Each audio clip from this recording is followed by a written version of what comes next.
Hey, Cleaning Nation, Mike Campion here with no offense to all the amazing friends we have out there, but I am with my favorite human being in the whole world. Love you, Lindsay. But this ain't, it's my dog Sadie in the back. This is my bride, Nathalie. So if you're joining us on audio, you should tune in because Nathalie's pretty. And if you don't care about that, then I guess podcast is fine. Anyway, Lindsay and actually the team and I were at a live event for our next level clients and had a blast. And they're all flying home today. So we got upgraded, side graded. Don't want to besmirch the lovely Lindsay who's usually here, but I love doing this with Nathalie. So for those of you that are new, we go live every Wednesday in our Facebook group, Grow My Cleaning Company, and would love you to join. We often do questions like on a topic, but Lindsay, because she left, she wanted to make it tricky for Nathalie and I. So we have a topic that we're going to dive into that we think will be of value to you if you're looking to grow and scale your cleaning company, be more profitable, work less, all that good stuff. What amazing thing are we talking about today, Nathalie? So we are going to talk about being adaptable in business, because we kind of did like a back-to-back, right? Where we went and you were filling yourself up, learning about new business concepts and ideas, because if you're not learning, you're kind of dying, right? And then right after that, you're pouring into our clients and helping them grow their businesses. And, I was discussing this with Lindsay about how there's so many things that like a year ago, 5 years ago, 10 years ago are so different, and being adaptable and able to like change seems to be such a crucial thing that some people just aren't willing to do. And I wanted to ask you your take on the difficulty of being adaptable in business and understanding what's new and a fad and isn't going to work and tried and true, and like not being too stubborn. Does that make sense? Man, that's a really large question. And I want to make sure we give you guys lots and lots of kind of actionable takeaways. So I think the biggest mistake I see when it comes to our clients and even the people we work with, any owners of cleaning companies we deal with, because we deal with hundreds in a month, is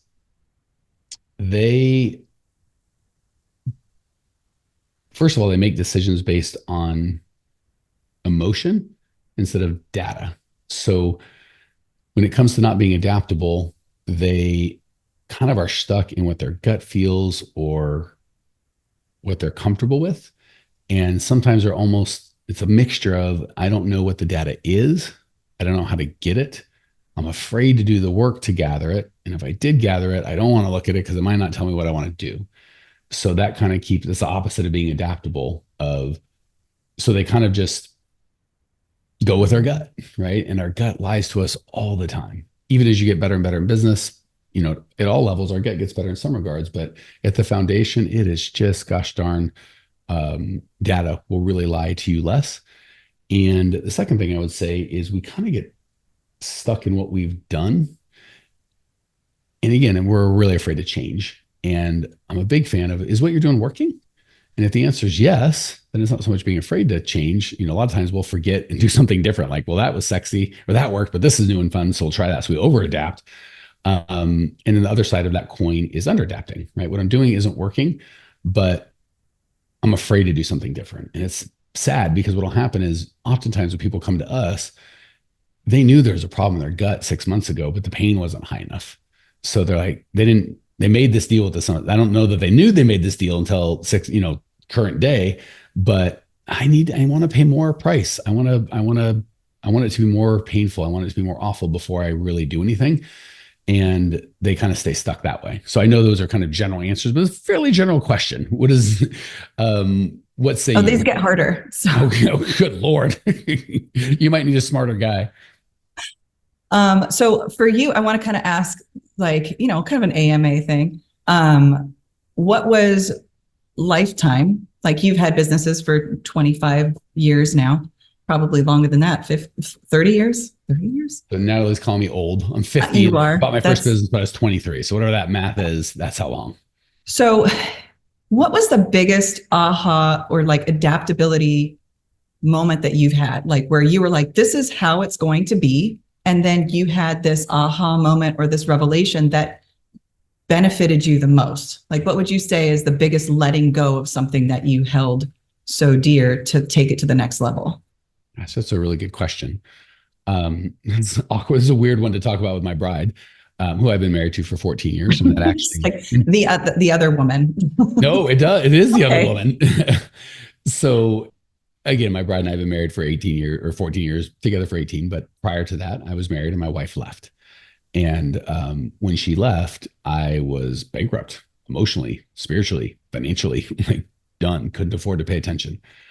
And when I was younger, I bought my first business when I was 23 and I had no business experience. I didn't go to college. I wasn't a rich guy. I didn't know any rich guys. Like I was just young, dumb, and broke but hardworking. And I looked even young. I know now I look about like I look, but when I was 23, I probably looked like I was 14. Like I had a very baby face. So I was very self-conscious. And I tried really hard to be professional, like to, I don't say puff myself up, like not like I was proud or wanted to be more than I was, but I didn't want people to know, or like I felt like I really had to overcompensate for my complete lack of knowing what I was doing or anything. I didn't even know what I didn't know, and I knew it, and I felt it was obvious to the world, and it probably was obvious to the world. So I acted really professional, like tried to use big words and dress as nicely as I could, like suit and tie, or not suit and tie, but shirt and tie, and just everything super professional. Looking back, you could translate super professional to boring, like just like, because really what professional is, like this agreed upon way of speaking to one another that has no personality whatsoever. Like, hi, my name is Mike. I'm going to grow my cleaning company. They ask who's the person in charge of making the facilities management decisions. Well, that's very nice. Are you happy with your, oh, I can't even do it. Like it's so, I almost fall asleep. And when I got divorced and I worked really hard. So no brains, a lot of hard work, and had some success. And when my, not Natalie, she's here, 14 years, love her. When my ex-wife, 20 some years ago, left, maybe not 20 some years, anyway, well before Natalie, left, like I said, I was just done. But because I'd had a little bit of money and a very aggressive wife's divorce attorney or angry judge or whatever you want to call it, lots of child support and alimony. And I did the math. It was like, this is back in like 2000 or something. And I had to make like 75 grand at the time, which is probably 150 now, just to pay my child support and alimony and live indoors at the poverty level. Like poverty line was like 28 grand or something. I had to pay make 73, 74 grand just to live at poverty line. So what I wanted to do was go home and curl up in a ball and wait. But then they would put me in jail because I have to go earn money. So I went out to earn money. And I was so just done emotionally. I couldn't do the professional thing anymore. Like I just couldn't fake it. Not like I wasn't willing or didn't have an epiphany in business. I was just like, I can't. So I was just ridiculous. Like my life was so hard.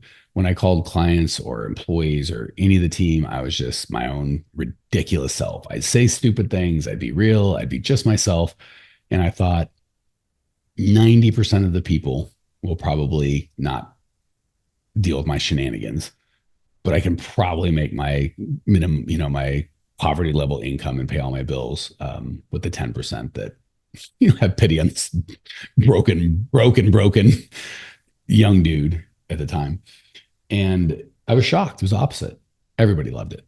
I shouldn't say everybody. The vast majority of people were really into it and really supportive. And I had to go through a lot of pain and suffering to just get the lesson and be real. Just be you. Like, it'll be okay. And to kind of give an example, you're like, well, how hard was that? That doesn't sound that hard. Well, as many of you guys that are in commercial know, I'll give you two lessons for the price of one because they're so intertwined.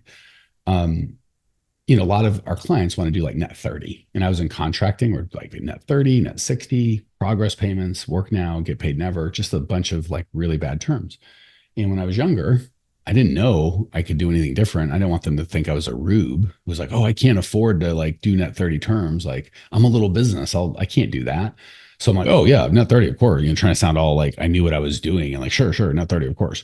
And when I was broke, I didn't have the money. Like it was a $10,000 project and it cost $5 grand in like material.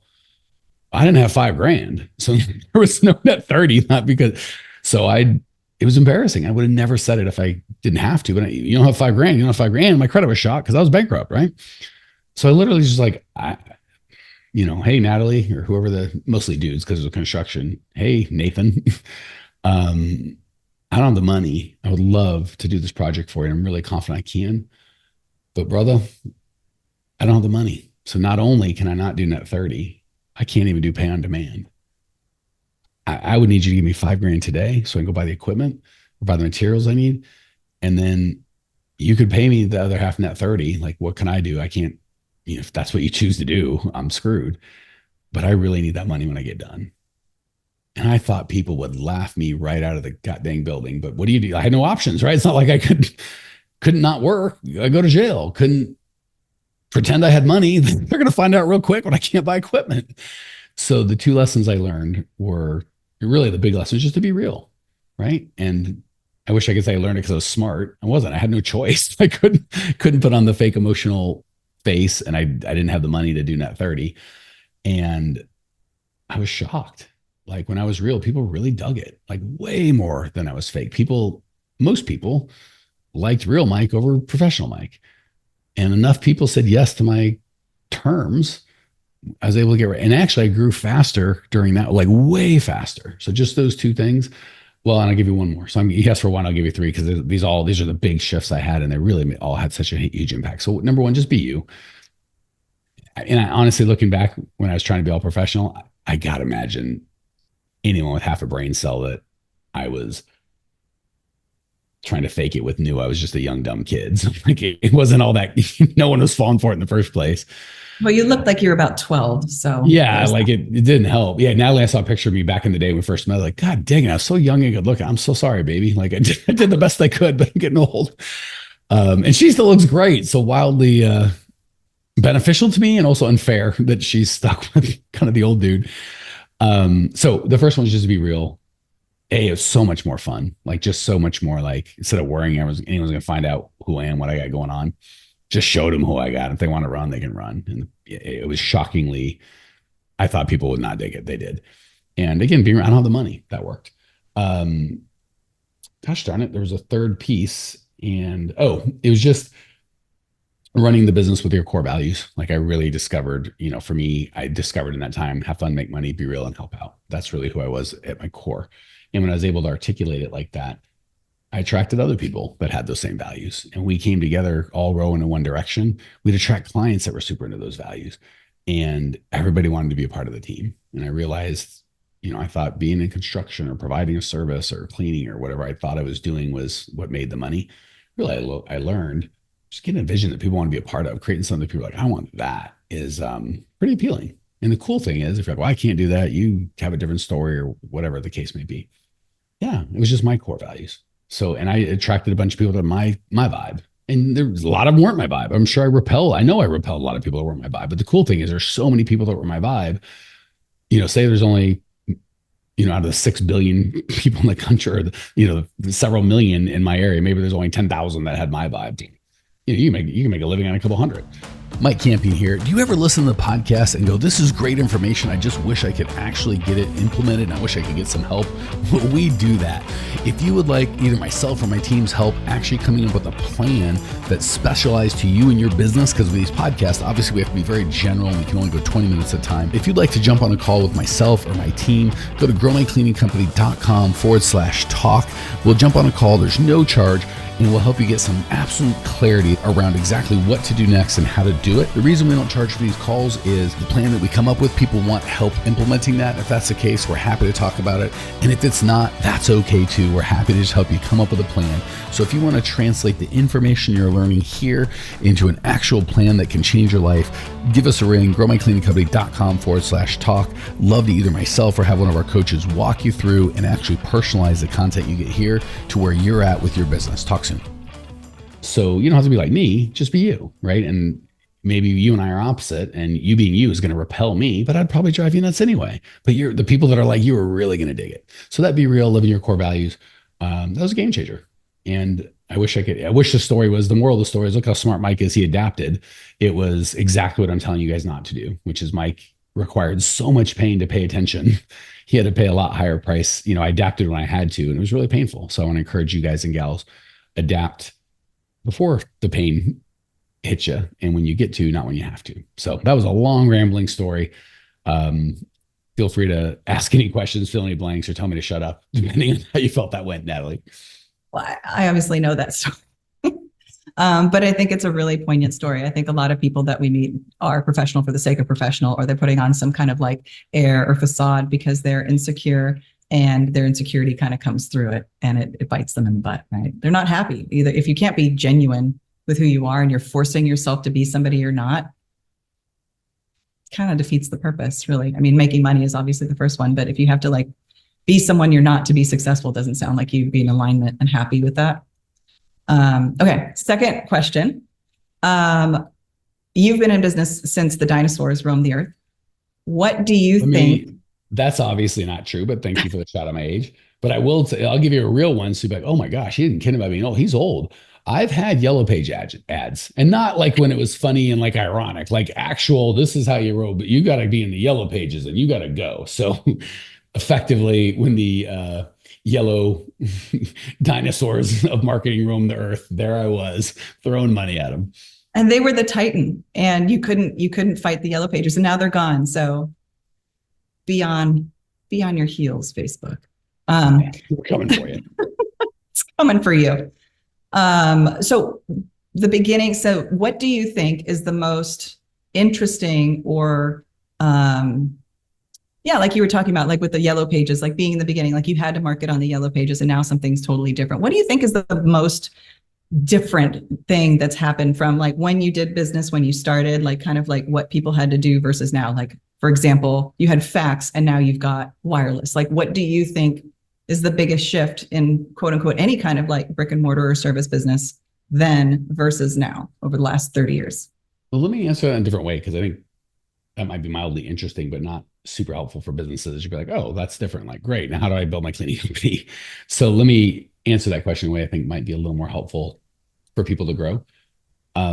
So first of all, I was on a phone with either a client or prospective client last week, and they said something, and I told them I was going to steal it, not because he was quoting someone else, but I forgot who he was quoting and I forgot his name. So I'm giving no credit, not because I don't want to, because I have a bad memory. But he said, if you want to solve a new problem, read an old book. And I thought that was really, really insightful. And we make fun of the Yellow Pages, rightly so. But the concepts, I don't want to say the techniques, but the skills that would help you write an effective Yellow Page ad are the exact same skills you would use to write an effective Google ad. So we think everything's so different. I've got to get on here and there's like pay-per-click and let me get into all the details. But at the end of the day, when someone opened Facebook, they went to P for plumbing, and guess what? All the plumbing ads showed up. And when you go to Google, you type in plumber in my area and all the plumbers show up. Same thing. They all have their little ads. In the Yellow Pages, you could pay for color or a bigger ad. And in Google, you could pay to be on the top, or whatever the case may be. But at the end of the day, there's a hook, something to get their attention. There was something about their pain for the effective ads, something about their pain, and a call to action that was simple and clear. And the bad ones talked about me and my service and maybe had a phone number. When, I never really did radio ads, but they had them. And what I just said about writing that ad, same thing. Got to modify it a little bit. The call to action might be different if someone's driving or whatever the case may be. And, no one listens to radio, but they got podcasts. And so I guess the lesson I would learn that would be helpful to new people that are like, oh my gosh, kind of the opposite of what you're saying. Like, what's the newest and greatest? Is like, I'd get off that train, right? Like people are into SEO and like, I'm going to trick Google into thinking I'm authoritative or to put my thing at the top by, SEO. Or you could just really write good content and give a lot of value to your clients. And Google will probably go, wow, when we send people that search for this thing to that site, they stay and they stay on Google and they seem to get results. So we'll send more traffic that way.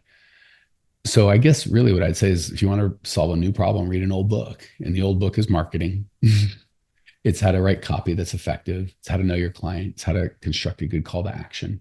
It's how to make an offer that's irresistible. As long as we're selling to human beings, those will always work.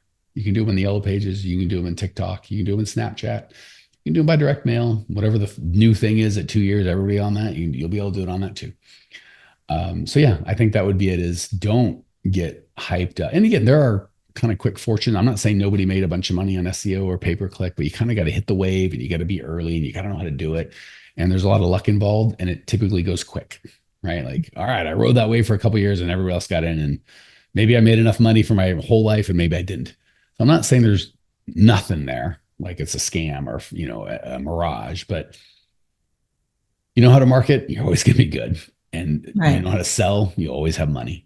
And selling is communicating a message effectively and changing behavior one-to-one. And marketing is communicating a message effectively and changing behavior one-to-many. Same skill, different thing. And when you do it on the radio or you do it on a podcast, you do it on Facebook, you do it on Instagram, the skill set's the same. So I would just encourage owners of cleaning companies, get some of those skills down that are going to be good for life, for business, and let the fads come and go as they please. Solid advice. We have a question by Miguel. He said, "Hi, we are Nika Solution Cleaners and we have almost no clients. What can I do?" Perfect. So we're running a little long, so this will be the first and last question. So, I mean, gosh, Miguel, we've done, first I was subscribed to speaking of podcasts, I was subscribed to the podcast. It's free. And it is, 1,200 episodes. And I would say hundreds and hundreds are on how to attract clients. But the overreaching, and this is tough because it's one-to-many, right? For coaching, I kind of ask and answer questions and get some more details and give you a little more specific coaching. But based on the very little info I have very little or no clients, and I have like mini clients. Do the best I can. What most people miss is who their client is. And it's some version of, I clean. Anyone that has something dirty and wants cleaned and has money. And we think, and I've done this, I know how bad it is because I've done it. We think, I'm a new company, I want to scale. So the more potential clients I have, the faster I'll grow, the bigger opportunity I have. But let's say we're trying to start a cleaning. Did he say if he was residential or commercial? No. He just said Nika Solution Cleaners. So first of all, if you want to put in mention. Yeah, well, I get it. We're rolling. So first of all, be more specific in your name. So whoever you introduce, like when I say grow my cleaning company, no one's like, so can you help my auto repair shop? Or I have a cleaning company. What do you help us do? Like grow. It's right there. So names, again, make your name about them, not about you. That would be first. Not a big deal, but a good place to start. Let's just assume you're residential. And we're in San Antonio. I think there's about 1 million people here. Say of those 1 million people, I'm just making up numbers, 300,000 households. And of those 300,000 households, we only want the top 10% in income, the nicest, the most expensive, that own their house, blah, blah, blah. That's 30,000 households. I have no clients. I'm hoping maybe I could get 100 by the end of the year. Well, that's 100 out of 30,000. And if I go, well, I only want, again, that's the top 10%, and say I define the top 10% as only moms or only married people, only $150,000 of income or more, only dual income, only with kids, only with pets, only in these several zip codes, and only with a home value of $750,000 or more. Like, okay, now we're down to 6,000 clients or households. I can take 100. So when we go like, I want to do commercial, residential, like we have like this infinite loop of, it's like I'm in a bakery with 1,000 donuts and I can eat 2. And I'm like, you know what I need is a second bakery. Like if I had 2,000 donuts to eat from, it's like, I can't eat a percent of the donuts that I got. So eliminating a bunch of clients, for some reason, our emotions tell us we'll slow our growth, but the data is the opposite, right? So if I just clean anything for anybody, what can my marketing be? I clean crap for money. But if I know who my client is, and it's Nathalie, and she's married, she lives in a nice home with kids, pets, high income, high home value, homeowner, not renter, I can say all sorts of stuff. You want your time back? Do you want to come home and feel good? Do you want to, do you and your husband fight? We don't, but do you and your husband fight about cleaning? Do you feel like you're serving everybody in your world and nobody serves you? And Natalie's nodding. She's like, holy crap, that would be me, right? But if I don't know who Natalie is and her demographic and her psychographic and who she is and what she believes and what problem I'm solving, and she has dirty stuff and you want to clean stuff, she feels bad when she comes home and is overwhelmed and wants her life back. That's a problem that we can solve. So the biggest way not to get clients, or I wouldn't recommend to get clients, Raul, what was his name? Miguel, and he clarified.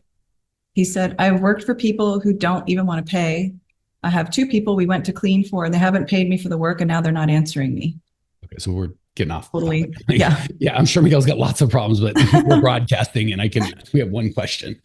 So the point is, we have to be clear on our goal. How many clients do we want? We have to pick a niche of which number of those clients can best serve. And obviously, they're like, they're not paying. Well, they're probably not the client I just described, right? He probably did the opposite of I took money from just anyone that had it, and now they don't want to pay. Yeah, well, if you talk to rich people that are in a nice neighborhood and blah, blah, blah, blah, they will pay, especially if you have the right marketing that talks about them. So first, get your goal. Second, figure out how many clients you need. Third, pick a niche that you think super, super effective to get you to that goal. And then learn their pain, right? And learn how to speak their pain, and then find a way to solve it for free or for cheap, like bring some value to that community. So you could have, like in our little neighborhood, we've got a HOA and there's a community center with a pool. I'm sure if someone called that HOA and said, hey, can I throw a party for the residents every quarter, buy food and stuff like that, and offer discounted cleanings, or invite, or have a petting zoo or a bouncy house and meet all the moms, that'd be great. Can I put door hangers saying, we'll do a free clean if you let us bid recurring, or I'll do a half price clean, or whatever the offer that you want to do. Dozen roses if you let us clean on Valentine's Day, or we'll decorate your house with spooky stuff for new recurring cleans in October. We'll buy your kids back to school stuff and whatever back to school, so that's really the process. And people just, what they want to do is like, I'll just put an ad on Facebook and then I'll be rich, or I'll do an LSA, a local service ad, or like they think the platform, or I'll go to Angie's List or Bark. And I know they promise those things, but they promise them everybody, and they resell the leads over and over. And again, because there's no messaging and connection with the client, it just kind of goes to the lowest price, which is not really what you're looking for. So long story short, get clear on how many clients you want, pick a niche, get to understand that niche, and find a way to offer them value, right? And promote that value by messaging. It's not easy, but it's pretty simple. I know that's a big answer, but like I said, we've done hundreds of podcasts on marketing that you can go a little deeper. All right. Thank you, Cleaning Nation, for jumping in. We are way over time, so we are going to wrap it. If this is something you like, growmycleaningcompany.com has a ton of help. You can follow us on Instagram. We've done, like I said, 1,200 podcasts, Spotify, iMusic, wherever you get your finer podcasts are sold. You can download them for free. And if you want to join us live, just join the Facebook group, Grow My Cleaning Company. And if you need help, don't wait until everything's gone terribly. Reach out to the team. All we do every day, all day is help cleaners, and as much fun as we like giving you guys this kind of one-to-many content, it's kind of tough without having a conversation. And reach out and let us see if we can help you really get some actual results, as opposed to just spewing information and hoping it's helpful. Thanks, Cleaning Nation. We'll talk soon. Hey, Cleaning Nation, if you dug the content you just got, we don't do any ads and I don't sell anything on this podcast, but if you would just subscribe, rate, and review, it would be huge, and I'd be so appreciative. Not only is it going to help me, but you'll help other owners of cleaning companies across the world work less, make more, and get profitable. So if you appreciate the value we give, again, subscribe, rate, and review. It would mean the world to me. I'd really appreciate it, and we sure appreciate your time and attention.